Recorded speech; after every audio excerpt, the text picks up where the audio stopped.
Lifetime Music.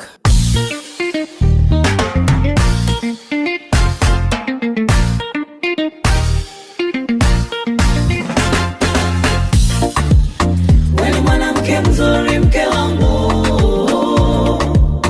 Wewe mwanamke mzuri, mke wangu.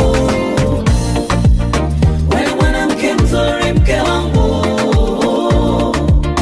Wewe mwanamke mzuri, mke wangu. Nilipokutana na wewe sikujua tungefika hapa, sikujua tungekuwa hapa. Tumepitia changamoto nyingi, lakini bado tunasonga mbele. Wewe ni wangu, iche mvua ama gharika, kile Mungu ameunganisha hakuna wa kutenganisha.